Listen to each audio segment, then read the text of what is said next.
Okay, everybody, welcome back to another Adventure Talk. We've got Ben and John with us, and our guest for this week is Peter Vollers. Peter, how are you doing? I'm doing well. Weathering the storm. John, how are you doing up there in Boston? We're doing good, man. We got 2 inches of snow yesterday, and it's all melted, and it was like 65 degrees today. Went on like a nice 30-mile bike ride, and just soaked up the sun, man. It was good. Ben, what about you? You're up in Boston too. How are you doing? I'm good, man. I'm hanging out. I just enjoyed the nice day today. It was, like John said, it was 65 and sunny today, so it was nice out. Outside of that, I've just been cleaning and organizing and working on the bikes. Yeah, drinking a little bit of beer, I imagine, too. A little bit. Cheers. Yeah, no, we had a good weekend here in West Virginia. Had a bonfire last night, drank some beer, celebrated a little bit. Just trying to do what we can to keep on living. Peter, what are you drinking here tonight for us with us on Adventure Talk? I am drinking a Marble Brewery Desert Fog, which is just a nice lighter IPA. Very good. Out of the big Nice. ABQ, New Mexico. Very nice beer. And it's a 12-ounce can, which I like as well. Just the right amount. Looks tasty. John, what do you got? You guys know me. I got to drink Vermont beer. That's kind of my standard. So tonight, in honor of Vermont Overland, and maple creamies, I'm drinking a maple nipple. Sweet, man. Maple nipple. Maple nipple. Nice. Maple nipple, guys.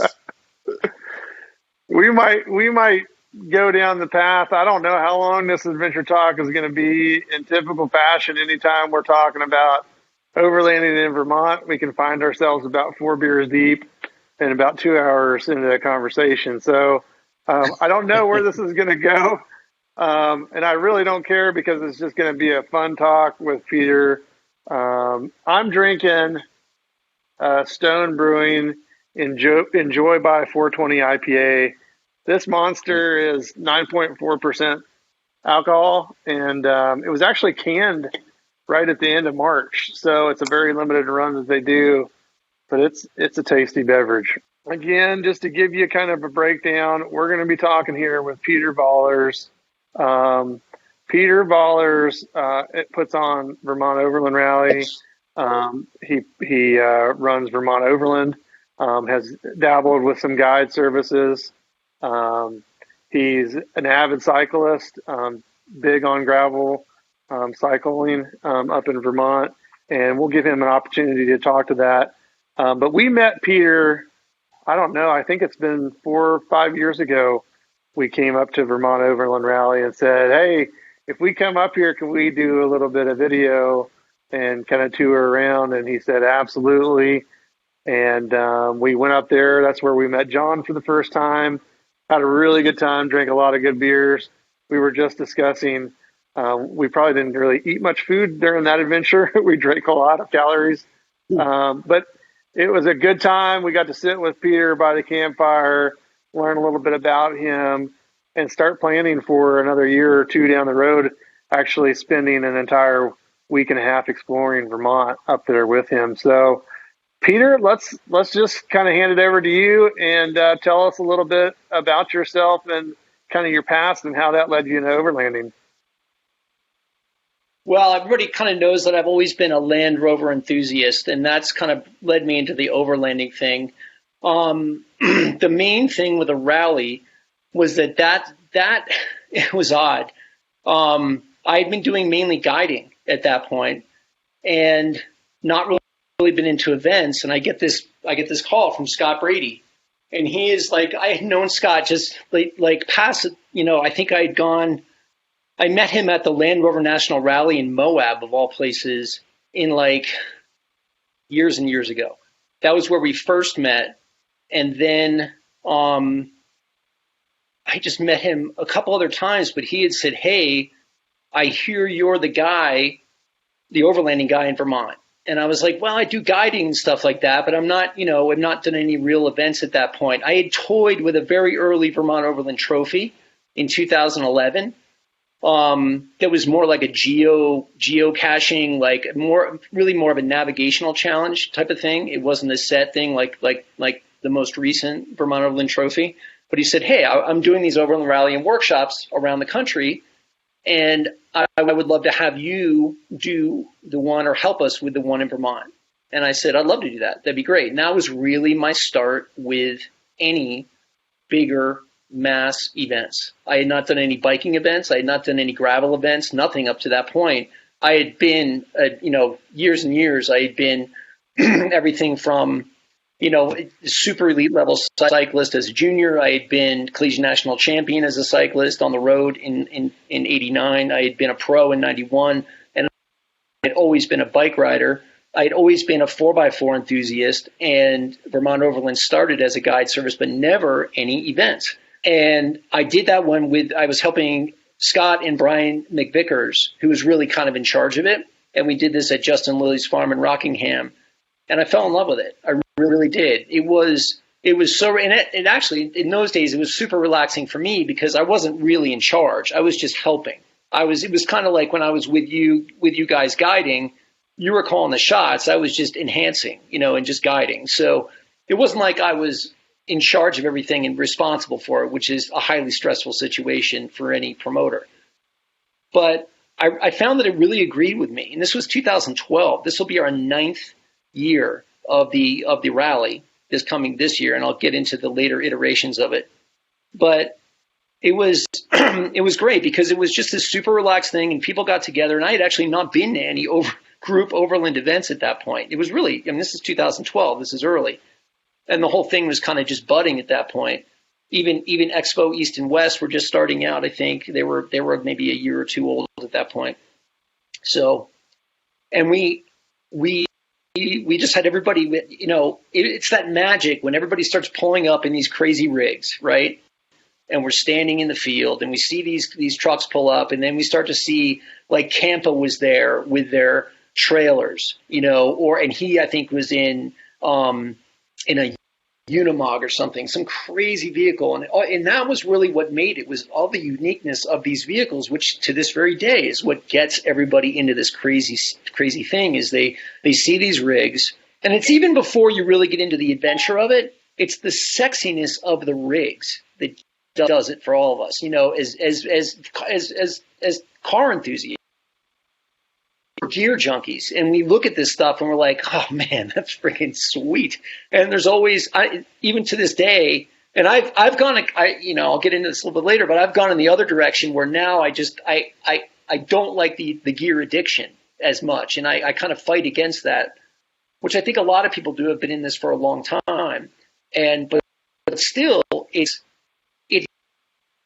and you see these rigs come in, and you see the camping setups, and you see how comfortable you can be, and there's 1,000 ideas that explode in your head when you see all this stuff, and you're like, oh, maybe I'd like to do that, or I don't really want an adventure trailer. I would like to have a rooftop tent, but that's a lot of weight on the roof. I think I'd rather sleep inside. But all of it keeps you just riveted. We're all just so into it, and it doesn't matter. Like I'm sure John will tell you, with Roco vehicles, somebody could have never done this before, and they take one look at that vehicle, and this could be a guy who's a CEO of a Fortune 500 company, and he is, the most important thing in his world at that moment is talking to you about your truck, because it's just so freaking cool. And I think that was really what got me in the beginning. But it was also the fact that people were so nice. It was like you didn't have to manage anything. I mean, people were they just did the right thing. And to this very day, with the bird watching safari, which is the third iteration, it's the same exact thing. I learned in that very first time. I kept saying, Scott, Brian, what are the rules? What are the rules? I need some rules. What do we get? He goes, dude, no rules. Just let them do what they want to do. And that one didn't even have any off road. They were just literally a gathering for a weekend. You gather. We did have these seminars. It was very much modeled after Expo. Or I think it was all happening at the same time. These Expo ones were happening. And I think there was even one of the first Overland Rally and workshops. I think Jonathan and Roseanne helped with that, but it was all just starting out, and the whole idea was to do some learning and to be able to just share ideas and to be able to grow the tribe, which is brilliant on their part. But they ended up getting out of that rather rapidly. Like within 2 or 3 years, they were like, "Listen, dude, you just take this over. We want you to do it. We want to be affiliated." And we've always had this affiliation. There's been no money exchanged hands or anything like that ever. But it's always been, we want to be affiliated with it. But they've kind of gotten out of that kind of thing, and with the event stuff. And that was where it became. Then it became the Vermont Overland Rally, and then the crazy thing with that was. The history with that was when people would go out and they would be, because our big thing is, always has been, since I really took over, it was I don't see much point in having all this gear unless we're using it. And Lord knows I put you guys through the freaking paces when you were in Vermont. I was like, all right, guys, you're dialed in. You've got this gear. We're going to use it to the fullest extent. We were winching. We were doing everything. You were using all of your equipment. And that's really what I believe in, is that you get your training at your other events, get your training, get your experience, and get your gear. Come to Vermont Overland to use the gear. And that's always been my thing. And so what happened with Vermont Overland Rally was when people were there, they're out. Everybody's gone. It's a ghost town at the venue during the day. Everybody's gone. They're out on the trails, and they're using their vehicles, and they're supporting local businesses, which is of equal importance. And they're stopping at stores, and people are saying, "What are you guys doing?" And people are saying, "Well, we're part of the Vermont Overland Rally." And for the layperson, the immediate thing when you say rally, for most people, they think you're racing.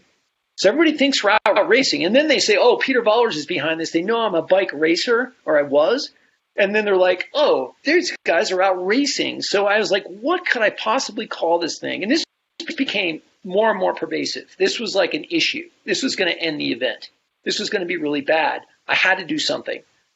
And I didn't want to, because VOR, you have an acronym. Everybody knows what it is. It was good. So I was like, you know what? I'm going to pick the most benign, the one activity that nobody could ever find fault with. That nobody, like when you say you're doing this, it ends the freaking conversation. It ends it. And sure enough, it works. So I hear stories every year. There's guys pull into the freaking South Woodstock Country Store and they're huge rigs. Everybody says, "What are y'all doing?" And 5 people say all at once, "We're bird watching." And it just ends it. And they're just like, "Okay, all right, you guys have fun. It's great." And they can't find fault. You can't say, you can't. And there's not only that, what's great about bird watching, unlike any other activity, is you can't be snobby about it. So there might be expert bird watchers who would be like, "Oh, what birds are you seeing?" "Oh, a little bit of this, a little bit of that." They have no idea. They're not actually bird watching. Some are. Actually, there are people now who do come and bird watch, and they're incredible experts on it. But it's like, they're like, so we call it the Vermont Overland Bird Watching Safari, and they're like, "Oh my God." And so, but you can't be snobby about bird watching. You can't say, "Well, you don't know what those birds are. You're not worthy of bird watching." Anybody is worthy of bird watching. So that's why we changed the name a few years ago, the Bird Watching Safari, and it's worked great. Because since that time, I've gotten not one single complaint about any of that stuff. They were out there racing around or about anything. I do get other complaints that too big groups or whatever, but I don't get any complaints about racing, which was becoming a massive issue because of the rally name. And around the country, there are other rallies. There's the Mid-Atlantic's a festival. Expo is obviously an expo. It's more of a vendor situation, but for us in the rally, because we had so many people active out in the trails, it was an issue. So that's been the final iteration. So it was Overland Rally and Workshop, owned by Overland International. They handed over the reins to me. I changed it to VOR, and then it became the Bird Watching Safari. So then during that time, I was running VOT. Go ahead. You're giving me the high sign. You're giving me the no. CD. I'll do that. I'll just raise my hand because I never want to stop Peter because it's just fun. But so just to recap the event, which has morphed from different names over its history, and the first one was in 2011 or 2012. Is that what you're saying? 12. The first VOT was 2011. So it basically started off as a structured event with a specific purpose, and it's kind of morphed into a communal gathering of people that like to explore the area, right? So without a predetermined, like you're going to have your classes here, you're going to be doing here, we're going to have this speaker and that. It's like everybody come, let's go camp, and I think that's what's the most fun about this. I mean, John, would you agree? I mean, what's your thoughts on what was formerly known as the Vermont Overland Rally and then is now the birdwatching safari? What's your feedback on that? Yeah, so I think my first Vermont Overland Rally was 2016 is when I met Peter, and I met you guys up there in Vermont and was at the farm. And the vibe of the event still, it really hasn't changed. I mean, it's the same event, just under a different nomenclature, just to kind of hide, to keep the haters away. So, but yeah, it's always been an amazing event. I mean, the core, principles have always been the same, from when, the past 4 years that I've been going to it. It's just an awesome event. A lot of like camaraderie, really good people that show up to the event. I think I'm always amazed by, my whole background has been, before overlanding was off-roading. And, I've built some crazy rigs with 40-inch tires and done rock crawling and whatnot. And, that whole community is, kind of gets pretty aggressive in sort of the way that they perceive outsiders and the way that they take in newcomers. But what's really been amazing about the Vermont Overland Rally is that, I kind of each and every year I look around and it's a really welcoming community, which I think I really appreciate and I definitely embrace. But it's just cool. It's sort of been covered in what Peter was speaking to earlier and what John covered, between the communal aspect and the gearhead aspect, and then it's just a big party with trucks, and everyone's that's what it is. It's a big party with trucks, and everyone's having a good time. I have been to 2 so far, and I've never seen someone having a bad time. That's really what it boils down to. It's everyone's happy, everyone's excited to be there, and it's worth your time. I think everybody should try to go at least once. To follow that up real quick, I actually do have a question for you, Peter. In changing over to Vermont Overland Birdwatching Safari as a name, have you had any experiences with someone who signed up and showed up as a bird watcher? Well, it was great. It literally was. I have it every year. I think it's been the third year we've done it, and we have people come and they're like in an Audi, and they're like, "We're going bird watching. What's the program?" And we end up it's fine because what we do is we explain to them that this is mainly an exploration and adventure thing, and the bird watching is actually really secondary. But they end up having a great time because the people, they end up bonding anyway. That's the beautiful thing about this event is that it doesn't matter. It's like the variety of people that come together at this event. Now, the cycling events, you're all going to get a fitness-minded person. You're generally going to get somebody between 35 and 55. The demographic and it's a very homogeneous group. All right. In this group, the variety of people is astounding. It is astounding. And there's no facet of life. There's no type of person that isn't accepted. And people, if they're into bird watching and that's their shtick, that's their thing, there's going to be people who are just drinking, sitting around the campfire, tell me about what you do with bird watching. And the adventures that these people go on is real. I mean, it's real stuff. It may not be 4x4, but these people are out in it doing their thing. And they may be in an Audi. In fact, I've got a buddy who's an investment banker who comes every year in an Audi, and they have he has little beach chairs that he sits in, and with his son, and they've come every year. In fact, his son is on the website for the event, and he lives in New Canaan, Connecticut. He couldn't from the overlanding world, but he loves to go because all the people he goes around and he loves likes to see all the rigs, but he loves to talk to the people. So it has been an issue, and where people have said, what are we doing? Where's the bird watching aspect? And I usually say, you just go out and do this on your own, and that's what you're doing. And they have the maps. So, and that's the real value of the thing, is these maps that I've taken, really 20 years to compile, and they get expanded every year and they're refined and everything else. So I say, go on the maps and go around, and you may not be able to do the green, blue, red, or purple now off-road sections, but do everything else. And then go to the places that I pointed out, the breweries, the wineries, the stores, and have lunch. And when you're out there, and I point out some other places where they can get out and be on foot to do some real bird watching, and they love it. I've never had one of them come back to me and say, I want my money back. Let's put it that way.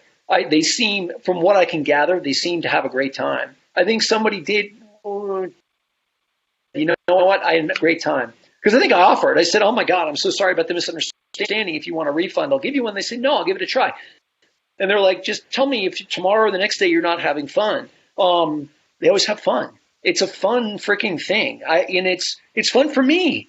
It's like the bicycle events is very time intensive. I gotta put 1,000 riders parked Porta-John number on the line before 9 a.m. on one day. All that pressure is gone with a bird watching safari. Everybody just rolls in as they roll in, and they're usually, they're encouraged to just go set up their camp first and then come over and register. So there's no real hassle, and people are relaxed the minute they get out. And the property really lends itself to that, because it's the river running through it, and there's multi-state. Yeah. The property, it was funny when we bought this house. Kim was like, I didn't even have to look at the house. I was just looking at the property. I was just like, oh my God, I saw the whole thing right in front of me, that this is going to be, this intimate setting. And regardless if we end up selling that house or whatever, I'm going to do my best. If we don't live there forever, who knows what happens, but I will do my best to keep the bird watching safari there for as long as I can. Because it just works so well. It's just such an awesome venue. So, but yeah, it did happen.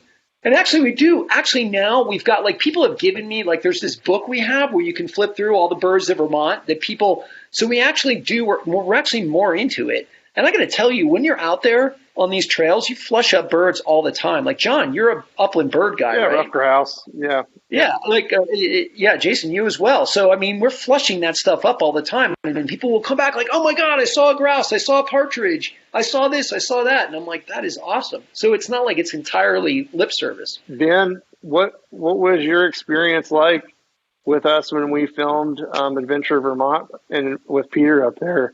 Going through that experience, it wasn't my first time, in an off-road setting, but it was my first time doing an extended travel scenario through some pretty rugged terrain. And I think that was the thing I took away from it mostly was, holy crap, this is and everything, from basic trails all the way up to layered rock that you're climbing up to go up a riverbed.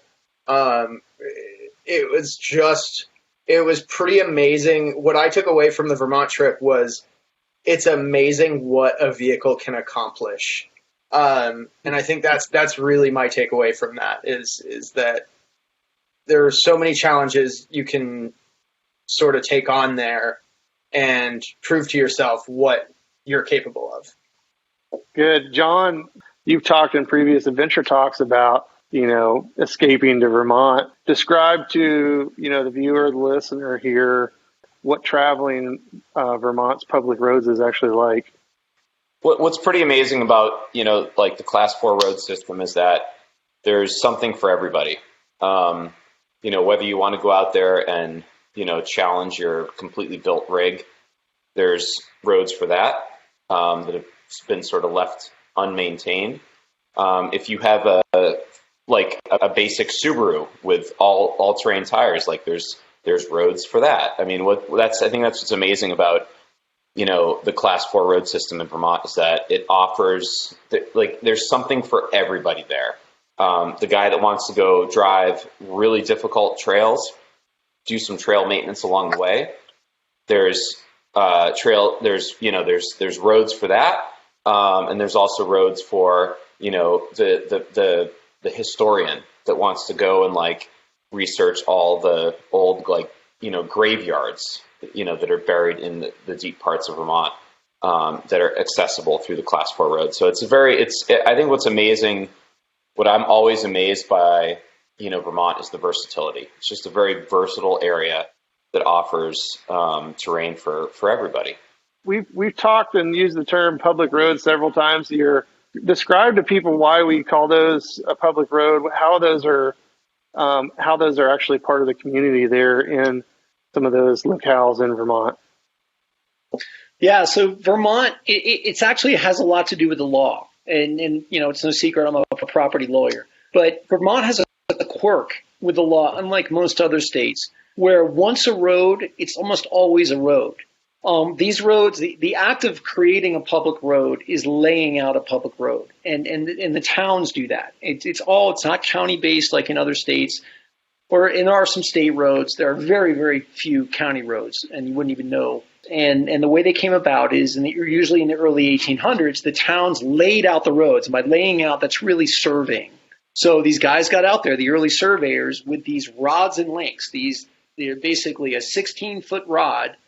And they would throw these things over, and they were linked together with chain to another rod, and they were able to very quickly measure with these things by just throwing them end over end, kind of like you try to walk out a room with your feet, but this is just much longer. And they were almost always 3 rods wide, so about 50 feet wide, and they would lay these things out, and usually it was an already used farm road. So a farmer would make the road, or they would use a road, and then they would say, let's make this a public road. And the whole idea was to have some maintenance that was done by the town to help that farmer. Because in the early years, you would just make your own road and you would maintain it, and it was all horse and carriage or sleigh in the winter. But a quirk with the law happened, and there's been 1,000 little minor iterations of it and changes to it. But we're basically, in a nutshell, it made it very, very, very difficult, and it is to this very day. It's extremely difficult to discontinue a road in Vermont. It's you have to get the statutes just right. You have to have hearings. You have to do everything just right. And through the years, there have been roads that have been said to have been thrown up, discontinued, is the local parlance is thrown up. Not a very great word, great phrase, but that's what people say, is that the road was thrown up. But you look back in the records, and that can almost always be challenged, and it can almost always have holes poked in it legally to say that it's not been done correctly, because it's very difficult to get all the statutory requirements right in discontinuing a road. And then it's also just as a pain in the neck to do in the first place. So what's happened in Vermont is this quirk where these roads survive, whereas in other states, with many, many public roads that have not been used lapse due to non-use. There's a statutory lapsing process so that you can prove, a landowner can come in and say, no one's used this road for this period of time, it's gone. Can't do that in Vermont.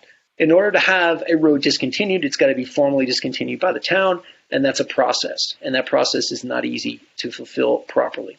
So that's why we have a lot of roads still, and it's a great thing. So and it's unlike many other parts of the country, most other parts of the country, we're wheeling on actual highways, and they're called town highways, and we have this great, just through some really bit of luck, we have an incredible mapping guy with the Agency of Transportation, with VTrans,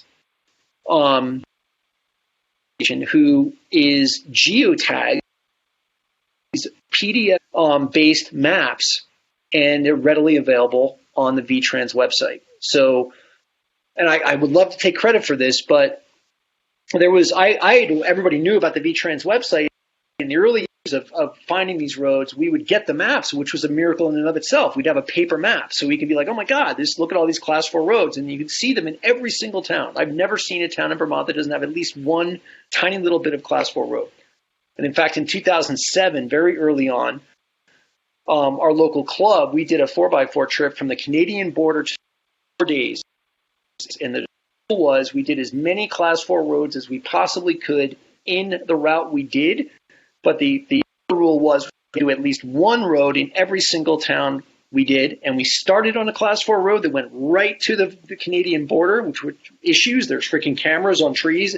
There was an unmaintained road with a chain link fence, and you could see the house on the other side with a fleur-de-lis flag. But they look up in the trees, and there's cameras everywhere, and we had 22 vehicles on this trip, and we came out, and we had big black Suburbans following us for quite a while. Luckily, they didn't pull us over. And then when we went to the Massachusetts border, we actually had a cornerstone that was an ancient Class 4 road that showed the town that we were entering in Vermont, which was just amazing. We did it all in 4 days, which was a hell of a trip. I mean, I had to be a taskmaster on that one, but it proved that there are just these roads everywhere in Vermont. And there were issues with it as well, because we were really had to move, to keep moving on that one. But the thing is that these roads survive, and what's happened now is still, it's not perfect. It's not a perfect world, because what happens with these maps is you're looking on these maps, and I get an email every other day for years from somebody. I got an email literally today from a guy saying, "Hey, looked on the VTrans maps, can't tell where to go still." And the reason for that is that only a small fraction of those roads are actually driven. And that's where the value of the bird watching safari comes in, because I've done all that work for you. I've taken the heat from the landowners. I've taken the heat from the towns. I have found the roads that are generally safe to drive because they've been driven before, and they're readily used. They have pretty safe entries. They have pretty safe exits. A lot of them are signed as a road, as a Class 4 road, which is great. And that trend is getting better and better. But it's very, very difficult, to be honest, to come to Vermont without my maps and be able to use the VTrans maps to actually go and do some meaningful overlanding with some harder terrain, because you're just not going to know where to go. Many of these things look like a driveway, and you're driving up the driveway and you're going. What was a big game changer was the advent of the app Avenza. So the Avenza app, which you guys used on your trip here, and which I give explicit instructions on how to use for every entrant for the bird watching safari, that, and it finally enabled us, because in the beginning where I was using a Garmin boat GPS, like a good Garmin on my dash, and I was matching up the contour lines on the Garmin to the roads on the paper map. And it worked. I was able to do it in TVTX, the Trans-Vermont Expedition, which was in Overland Journal in 2007. That's what I was using to navigate, which was one of the most challenging guiding things I had ever done in my life, because it's so easy to make a wrong turn. You're just like, oh my God, then you have 22 vehicles that have to turn around. But now you've got the Avenza app, which enables you to take the VTrans maps and download them to your device. And when you bring them up in Avenza, the little blue dot on your nav, on your phone's nav, whether it's Android or iPhone or iPad, appears overlaid on the town highway map. So now you've got the blue dot on there on the road. Absolute game changer. I would love to take credit for discovering that. I can't. Local wheeling dude, local overlanding guy, Seth Warren is the guy who found that app. And it was, we literally, as soon as he showed me that app and showed me how to use it, I think I went to work for as minimal amount I could during the day, and I was out on the trails and using that, because it was made life so much easier to be able to find these trails and find these roads. And to this very day, it's a godsend, and everybody uses it. And now all these thousands of people that have come to the rally, to the birdwatching safari, come back to Vermont and can use them over and over again and be able to safely navigate in Vermont. And I keep expanding them into other counties and things like that. We did a big push in Orange County last year, where a lot of roads have been opened up. That's a whole side-by-side issue, which this story I can keep you on, good and bad issues with that for an hour in and of itself. But basically that's the deal, is that Vermont roads don't go away easily, so we've got them still, and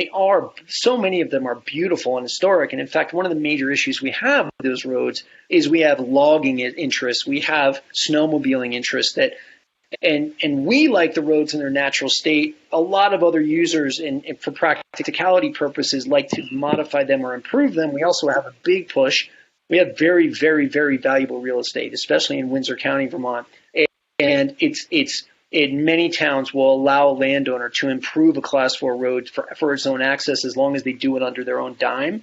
That is destroying Class 4 roads, because obviously now you've got a driveway. It's still public, still drive it, but it ain't going to be very interesting, and it doesn't have its historic character. So Woodstock, to its credit, has been amazing with stopping that from happening, especially given the value of its real estate. So the whole Biscuit Hill corridor, where there's some incredible roads like Borden Road and stuff like that in Woodstock, are still there mainly because the town has been extremely vigilant. And the towns have the right to do this, to say, no, landowner, you can buy the property, you can build your house, but you're not going to touch that road. You can drive it, you can traverse it, but you're not going to improve it. But many other towns don't do that. Most other towns will allow the landowner to improve it, and there's enough money out there to justify that. So that's the deal with the public roads. But it's actually one of the most interesting things. You're not in an off-road park. You still have some crazy challenging terrain, and you're on public roads. So anybody stops you, anybody says anything, I'm in a public place. Now, there are caveats to that. The big caveat to that is seasonal issues. So in this, I preach, because it's just, Vermont is not a place where you can, it's not like the Southwest where you can just wheel year round. What happens, you have to respect the other users in Vermont, and we just have an environmental issue in Vermont where it's just wet. It's a wet place. It's wet all year, but really we've got massive wetness this time of year in mud season. So really the rule is November 1 through May 15th. And really, if you really want a practical rule, or just an easy guideline, it's when the green goes away in the trees, that means the water is in the ground. So it's really, really wet. So that's usually in late October, early November, when the green is gone, like sometime in October. But November 1, you have hunting season that kicks in.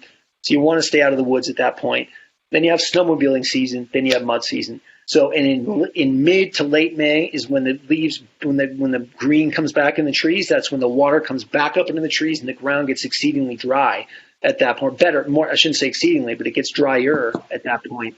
In fact, it's crazy. We've had forest fires in Vermont during March, April. We've had forest fires, and the reason for that is because the trees are so dry. They're so arid at that point. There is still sugaring that happens where there's sap flowing around in them, but the actual moisture content in the trees is very low. And I was astounded early in Vermont that we actually could have a forest fire when it was so wet out. You could walk in the woods and you could feel the moisture under your feet. But that's why, because all the moisture is in the ground. So those are my things. So that's the public road system in Vermont. It's only getting better, it seems, by the way. These roads seem to be getting more and more use due to this advent of side-by-side use. My only fear with that is that these guys say, we've opened up that trail and we want it only for us. I'm hoping they never do that. I don't think they're going to have a legal basis for doing that, but it could happen. But I'm seeing a lot of these roads that I've driven by for years saying, no, I'm not going to be the dude who opens that thing up, because you just get heat when you do that. These local guys on side-by-sides and ATVs are opening them up to their credit, and they're doing a lot of work. I mean, a lot of work, like trees cut every 2 feet. And doing it well. A lot of times they're doing it super narrow, which is one of the reasons why I bought Wilson, my 53 Willys, because I actually fit now on all those trails beautifully. But it seems to be getting better, and I have to think with these guys having this visual impact of being on the trails, it's going to lead other landowners and other people to accept the overlanding use of it as well, which is far less volume. You've talked and mentioned a couple times while you were going here about Class 4 road, and I think you have addressed one of the questions that I was thinking about bringing up, which is maintenance. But describe to people what Class 4 means, because I think some people have a perception that Class 4 means the level of technicality, kind of like a ski resort would have. Beginner, moderate, most difficult, and so on and so forth. That's not the case, is it? No. There are 5 classifications of roads in Vermont. Class 1 is a state highway, like a big paved road, which are everywhere, which are mainly our paved roads. Class 2 is a relatively rare town paved road. Usually, you can have Class 2 dirt roads, but they're like highly maintained. Class 3 is a maintained dirt road. So it's the roads, all the back roads. That's the majority of roads in Vermont. Probably 60% of the roads, 65% of the roads in Vermont are Class 3 dirt roads. And that's everything that you see other than your paved state roads for the most part. Class 4 are unmaintained town highways, to unmaintained roads. So, and when I say unmaintained, there is in the statute that the town should maintain these roads to the quote unquote good of the inhabitants of the town. Used to be, when I first started practicing, it was bridges and culverts were required to be maintained. A lot of towns said this is ridiculous. There's a million bridges and culverts and we don't need them anyway because you can ford the streams and there's not enough people using them. So they don't want to have that obligation. The legislature changed that rule to be to the good of the inhabitants of the town. So whatever the town deems to be what they need, the select board makes that determination in the town and does some maintenance of the road. Some towns do a ton of maintenance of their class 4 roads usually because there's other recreation going on like ATV, higher speed ATV stuff, or snowmobiling for the most part. So when snowmobile users use them, either the clubs do a lot of maintenance and bring in materials and make it so the groomer can go through. So it's usually going to be very flat and not very challenging. And then usually there's an issue with erosion with that stuff in the wetter time. So they will block off those roads in the spring months, which is fine anyway because we shouldn't be on them. So there's a final one, which has become a massive issue and a big point of confusion for people.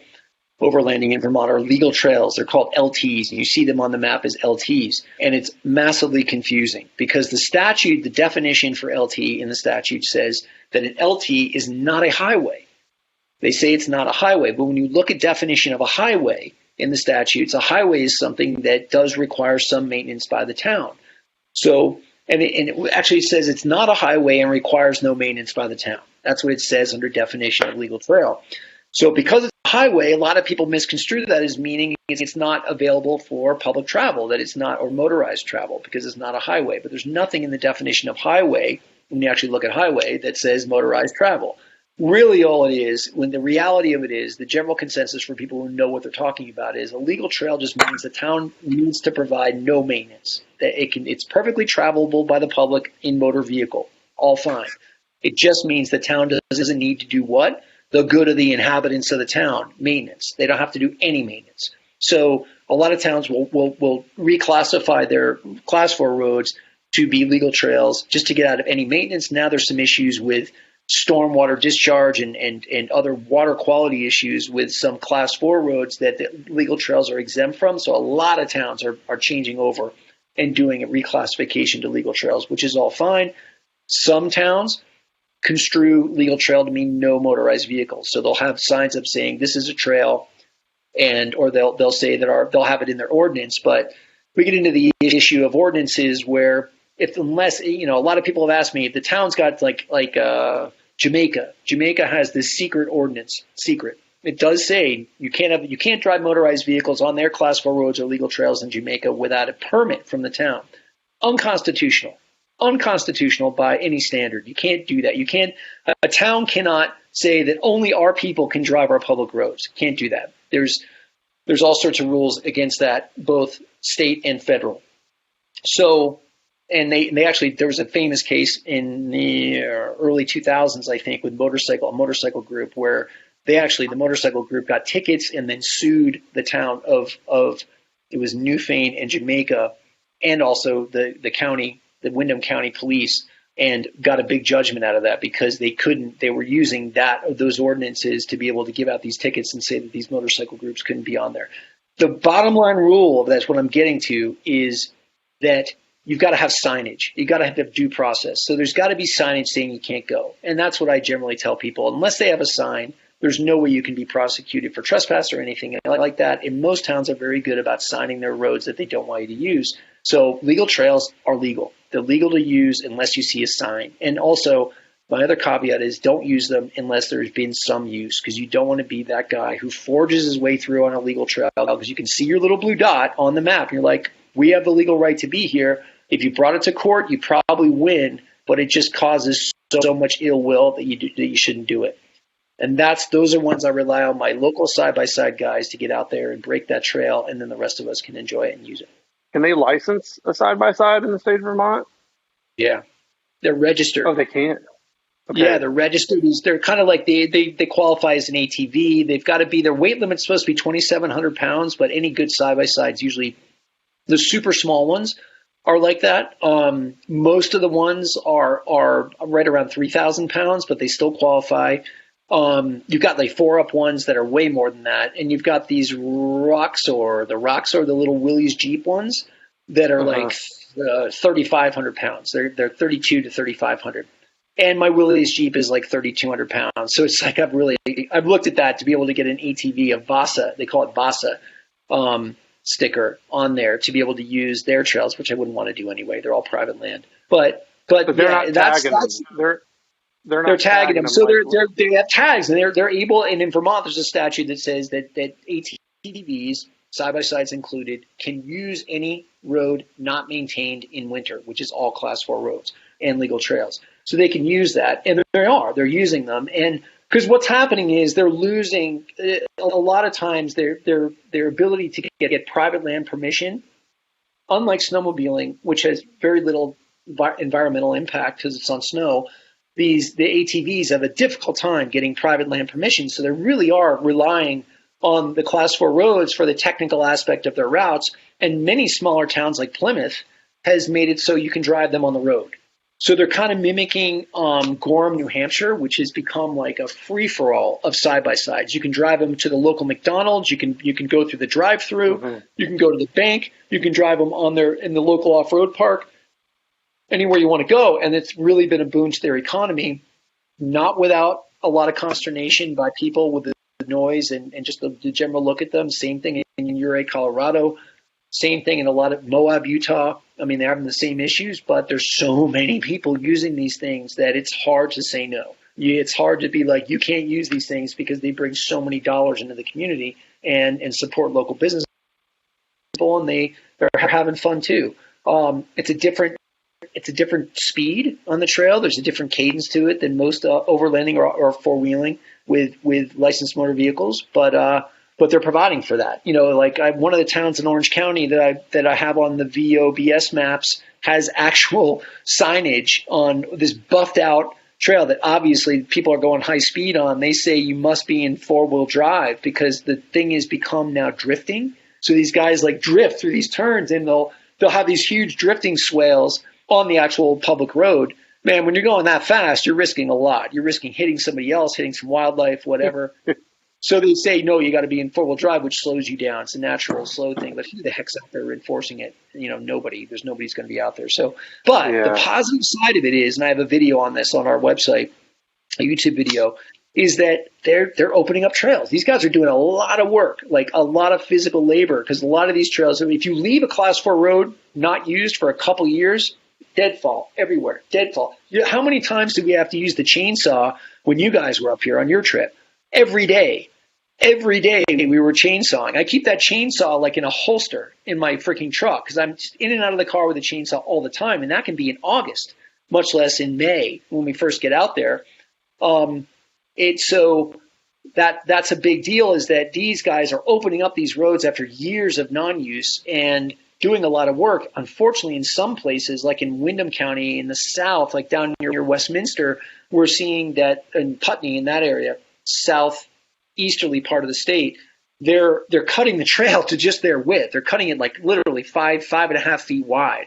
So it's like a full size, like a big Tacoma is not going to get through there. So it's and it, you know, certainly not like even a big JK or JL, you know, JT is not going to get through there without a lot of pinstriping. So that's rare. What I'm seeing is that they're generally opening up these trails at a good width, and it's open for our use. The one thing that's a drawback is that sometimes they'll hit on a part of the trail where they go on their buddy's private property, and next thing you know, you see this whole thing veer off of the public trail, and now you're on private property. Now you can't go. But that's relatively rare too. I'm just encouraged by the fact that there's more of this responsible motorized vehicle use. I'm not seeing trash on the trail at all. I'm not seeing a misuse of the trail. I think it's great. I mean, the only thing I would object to is that a lot of these guys, to make the trail faster, they're putting in materials. A lot of times they're bringing in materials and buffing it out and making it flatter and faster. I would just say with that's the town's call on that. The town should not allow that. The town should say you can go, but you got to deal with the terrain the way it is. So, how does Vermont, you know, that experience there, and with Mountain State Overland or on your own or with your friends, how does that compare to the national forest? And how does that differ to the national forest? Vermont's really unique. I think if you look at New England as a whole, Massachusetts, Vermont, New Hampshire, Maine, the most amount of opportunity to explore and to do really awesome, backcountry travel is in Vermont. I mean, that's just the reality. There's definitely a lot of, I think, and Peter, correct me if I'm wrong, I think it's class 6 roads in New Hampshire. Yes. Are equivalent to class 4. So class 6 roads in New Hampshire, and there's definitely some awesome stuff that can be done in New Hampshire. The problem in New Hampshire is a large portion of New Hampshire is the White Mountain National Forest, and that's pretty much shut down to 4-wheel drive. There's basically nothing in Massachusetts. Everything's shut down here. There's a couple trails, like some old school trails out in Western Mass. And then, if you head to the northeast up into Maine, there's maybe a few sort of interesting trails, roads to explore, but, Maine largely is logging country. So, most of Maine is going to be basically dirt roads. Especially when you can kind of traverse your way up to Acadia and find some like really beautiful camp spots. There's not going to be anything very interesting to drive, with your vehicle. It's going to be all very basic stuff like gravel roads and paved roads for that matter. And then to get remote, like in Maine, you can get super remote. There's no question about that. You can get crazy remote in Maine. But it's going to be on dirt roads. It's going to be dirt roads, logging country, and that's what Maine has to offer. So I think if you're really looking for dynamic, interesting, roads, trails, whatever you want to call it, to explore, Vermont is kind of the holy grail of New England. There's no question about it. So you spent more time probably than any of the team joining us on some of these guided trips that we've done in West Virginia. So some of the stuff we've done in West Virginia and that area in Virginia, it's a lot more, it's more mountainous than it is foresty. There is some good forest down there, but from what I've experienced, it's been a lot more climbing hills. You're up on ridge lines, and then you end up in coal country a lot of times. And it's the trails we hit on those MSX trips, I would say they're a lot more, it's a lot more beaten down paths, a lot more sort of established, I would say, than what I've experienced in Vermont. A lot of the stuff in Vermont, I feel like, and this might just be an assumption, but I feel like Vermont tends to grow in quicker than other places because it's so fertile. It definitely seems like there's a lot more plant life right in the middle of the trail in Vermont, at least from what I experienced, when we did Adventure Vermont. Whereas with the MSX trips, you've got dirt paths going through the woods that you can, most of the time you can see the trail ahead of you. Whereas Vermont, sometimes it's grown in a little bit and you kind of have to find where you're going. Peter, before we end this adventure talk, share some useful resources, because I can guarantee anybody that sat through this hour of listening to all of us talk about Vermont, they're going to be interested in going up there. Where would be the best resource for somebody to go to learn, possibly about planning their own adventure? Well, not to pat myself on the back, but your one-stop shop for this is the birdwatching safari. So go to vermontoverland.com and sign yourself up. It's one price for your whole. It's by the rig, it's by the truck, so you can bring your family, you can bring friends with you, you can share the expense. It's still way less than Jeep Jamboree, and I think it's even less than Expo East and West. And it's 4 days of frolicking fun. But what you're going to learn, the one thing we teach you how to do is we teach you in one weekend. You're going to feel comfortable coming back on your own and being able to navigate. First of all, you're going to be armed with the maps, but you're also going to know how to use them, and you're going to know the etiquette. You're going to know where to stop to get the best beer. You're going to know all that stuff. So that's the number one resource I have to say. If you want to try this on your own, it's doable. I mean, I did it. I mean, John does it. Other people have done it. And you can go to the for free. You can go to the VTrans website and find every single town in the state of Vermont. Unlike New Hampshire and unlike other, you can see where every Class 4 road is. Then you get the Avenza PDF Maps, AVENZA PDF Maps app. And you can download that and bring up those maps and go out and have at it. And you're going to just go around and as long as that blue dot is on that road, you are legal. But my caveats are this is be really careful on people's driveways. Sometimes the driveways go in and then branch off and become the road. Just be careful, be courteous, use common sense. And the only other thing is if the road has not been driven at all, you're a braver soul than I if you're going to open it up. So I would say just, use the roads that have been, you can see tire tracks in the roads. You can see that somebody's been there before you. And if it's a well-used road, have at it and have fun. The nice thing about Vermont is we have trees everywhere on these roads. So you're always going to have a winch point. So make sure you've got a winch if you're going to go alone. And I'm comfortable going alone. I was pre-running last year after I bought Wilson, the 53 Willys for 10, 12 hours a day. With that truck because it was just such a blast to go in because I was getting waves everywhere I went and it was a totally different scene from using the Bumble, which is much more imposing, my 94 Range Rover. So I was perfectly comfortable being out there alone. And so go for it. And don't forget, in Vermont, you're never that remote. You're never that remote. You can walk out of any one of these trails and walk to a main road and be able to get help. And most of the time you can walk to somewhere where you're going to have cell phone coverage and you can call people like me, call people like Kedron Valley Garage in South Woodstock who can help you. Rob Tessier there is a seasoned off-road guy. Andy's a tech. And you can call DAP, Rodney Brooks in Bridgewater. There's a bunch of different places you can call if you have a breakdown and you need help. The same people who you call when you're out at the bird watching safari.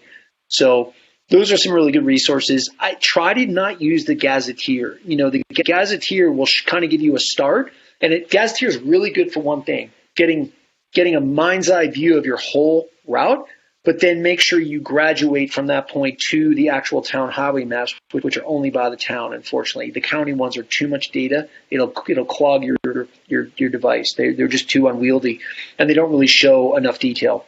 So start with a Gazetteer, but if you're getting out there trying to use the Gazetteer to navigate, it's paper and it's a bunch of different like walking trails and things like that. It doesn't designate the actual town highway. You're going to get yourself in trouble really fast. I tried to use the Gazetteer early on when I was doing this stuff, and it just didn't work.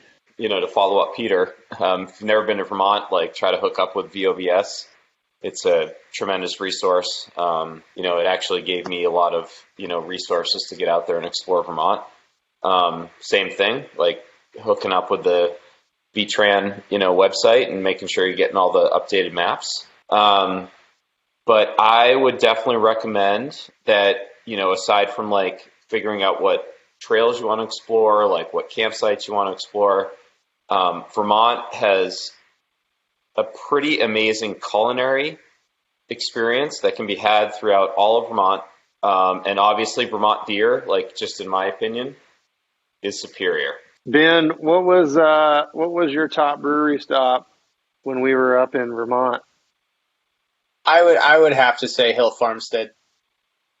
I was a big fan of Hill Farmstead. That's a brewery that I had wanted to go to for a while, and I was really stoked to end up there.